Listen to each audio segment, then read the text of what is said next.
ನಮ್ಮ ಹುಟ್ಟಿದಬ್ಬ ಅಂತ ಹೇಳೋದಕ್ಕಿಂತ ಹೆಚ್ಚಾಗಿ ಒಂದು ಅತ್ಯಮೂಲ್ಯವಾದ ದಿನ ಅಂತ ಹೇಳಕ್ಕೆ ಬಯಸ್ತೀನಿ.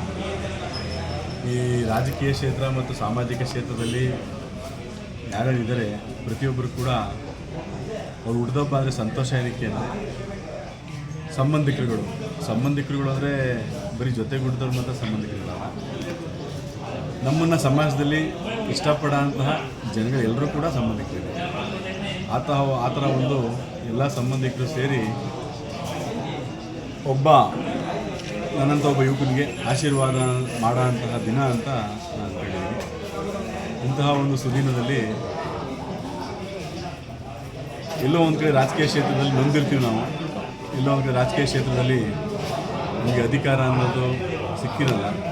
ಅದರಲ್ಲೂ ಒಂದು ಮಧ್ಯಮ ವರ್ಗದ ಕುಟುಂಬದಲ್ಲಿ ಹುಟ್ಟಿದಂತಹ ಜನಗಳಿಗೆ ರಾಜಕೀಯ ಕ್ಷೇತ್ರದಲ್ಲಿ ಅಧಿಕಾರ ಸಿಗೋಂಥದ್ದು ತುಂಬ ಲೇಟು, ಸಿಗದೇನೂ ಇರ್ಬೋದು, ಸಿಕ್ಕಿದ್ರೂ ಕೂಡ ತುಂಬ ಲೇಟು. ಆ ಥರ ಒಂದು ಸಂದರ್ಭದಲ್ಲಿ ಇದ್ದಾಗ ಎಲ್ಲೋ ಒಂದು ಕಡೆ ನೀನು ಎದೆಗುಂದಬೇಡ, ಮುಂದಕ್ಕೂ ದಿನಗಳಿದೆ, ನಾವೆಲ್ಲ ನಿನ್ನ ಜೊತೆಗಿದ್ದೀವಿ, ನಿಮ್ಮ ಒಂದು ರಾಜಕೀಯ ಕ್ಷೇತ್ರದಲ್ಲಿ ಸಾಮಾಜಿಕ ಕ್ಷೇತ್ರದಲ್ಲಿ ಏನು ತಾವು ಮಾಡಬೇಕು ಅಂತಿದ್ದೀರಾ ಆ ಒಂದು ಆಸೆನ ನಾವೆಲ್ಲ ಸಷ್ಟು ಈಡೇರಿಸ್ತೀವಿ ಅಂತ ಒಂದು ಆಶೀರ್ವಾದ ಮಾಡೋಂತಹ ದಿನ ನಮ್ಮ ಹುಟ್ಟಿದಬ್ಬದ ದಿನ ಅಂತ ನಾನು ನಂಬಿದ್ದೀನಿ. ಸಾಮಾಜಿಕ ಕ್ಷೇತ್ರದಲ್ಲಿ ಕಳೆದ 20 ವರ್ಷದಿಂದ ಕೆಲಸ ಮಾಡ್ಕೊಂಡು ಬಂದಿದ್ದೀನಿ. ಟಿಕೆಟ್ ಸಿಕ್ಕಿರ್ಬೋದು, ಟಿಕೆಟ್ ಸಿಗದೇ ಇರ್ಬೋದು, ಟಿಕೆಟ್ ಸಿಕ್ಕಿದ್ರೂ ಕೂಡ ಸಿಗದಿದ್ರೂ ಕೂಡ ರಾಜಕೀಯ ಕ್ಷೇತ್ರದಲ್ಲಿ ಇರೋಂಥವ್ರು ಸದಾ ಹಸನ್ಮುಖಿಯಾಗಿರಬೇಕು. ಏನಕ್ಕೆ ಇರಬೇಕು ಅಂದರೆ ತಮ್ಮ ನೋವುಗಳನ್ನ ಎಷ್ಟೇ ಇದ್ದರೂ ಕೂಡ ಸಂತೋಷನ ಹೊರಚೆಲ್ಲಬೇಕು. ಆ ಥರ ಒಂದು ಬೆಳವಣಿಗೆನ ನಾವು ಬೆಳೆಸ್ಕೊಂಡು ಬರಬೇಕು. ರಾಜಕೀಯದಲ್ಲಿ ನಾವು ಭಾವನೆನ ಇಟ್ಕೊಂಡು ಕೆಲಸ ಮಾಡ್ಕೊಂಡು ಬರ್ತಾ ಇದ್ದೀವಿ. ನಮ್ಮದೇ ಆದಂಥ ಕೆಲವೊಂದು ಯೋಜನೆಗಳಿವೆ ರಾಜಕೀಯ ಕ್ಷೇತ್ರದಲ್ಲಿ ಏನು ಮಾಡಬೇಕು. ಒಂದಲ್ಲ ಒಂದು ದಿವಸ ನಮ್ಗೆ ಅಧಿಕಾರ ಬಂದಾಗ ಬರ್ದಿದ್ರು ಕೂಡ ಆ ಕೆಲಸನ ಬೇರೆಯಿಂದ ಮಾಡಿಸ್ತೀವಿ.